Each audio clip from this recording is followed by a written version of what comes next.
മുഹറം മാസത്തിൽ ചില സ്ഥലത്തൊക്കെ ചില ആഘോഷങ്ങൾ നടക്കുന്നുണ്ട്. കറുത്ത ഡ്രസ്സ് ധരിക്കുക, നേർച്ച വെച്ച് ശരീരം മുറിക്കുക, ഇത് ഇസ്ലാമികമാണോ ഉസ്താദി?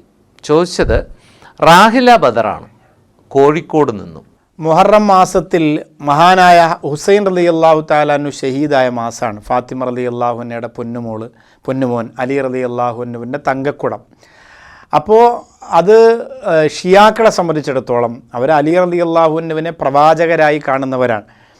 അവരെ സംബന്ധിച്ചിടത്തോളം അതൊരു ആഘോഷ ദിവസമാണ്, അവരുടെ ഒരു പ്രകടനമാണ്. ഞാനൊക്കെ വെല്ലൂർ ബാക്കിയാത്ത് സ്വാലിഹാത്തിലൊക്കെ പഠിക്കുമ്പോൾ എൻ്റെ കണ്ണുകൊണ്ട് കണ്ടിട്ടുള്ളതാണ്. നമുക്ക് അതായത് ബ്ലേഡൊക്കെ വെച്ച് ശരീരം മുറിക്കുക, പിന്നെ രക്തം പൊട്ടി ഒഴുക്കുക, കറുത്ത വസ്ത്രം ധരിച്ചിട്ട് അങ്ങനെ കുറേ ആഘോഷങ്ങളുണ്ട്. ഒരിക്കലും അത് സുന്നത്ത് ജമാഅത്തിനോ യഥാർത്ഥ വിശ്വാസികൾക്കോ ചേർന്ന ഒരു ആചാരമോ ആഘോഷമോ അല്ല എന്ന് സാന്ദർഭികമായി ഓർമ്മപ്പെടുത്തുകയാണ്. അപ്പോൾ നമ്മളെല്ലാവരും അത് ഗൗരവത്തോടു കൂടി കാണുകയും മനസ്സിലാക്കുകയും അത്തരം സംഭവങ്ങൾ നമ്മുടെ നാട്ടിലോ വീട്ടിലോ ഒക്കെ തുടക്കം കുറിച്ചാൽ മുളയിലെ തന്നെ അതിനെ നുള്ളിക്കളയുകയും വേണം. മുഹറവുമായി ബന്ധപ്പെട്ട് ചെയ്യേണ്ട ആചാരങ്ങൾ എന്തൊക്കെയെന്ന് വിശദീകരിച്ചിട്ടുണ്ട്. അതുമാത്രം ചെയ്യുക. അള്ളാഹു അനുഗ്രഹിക്കട്ടെ.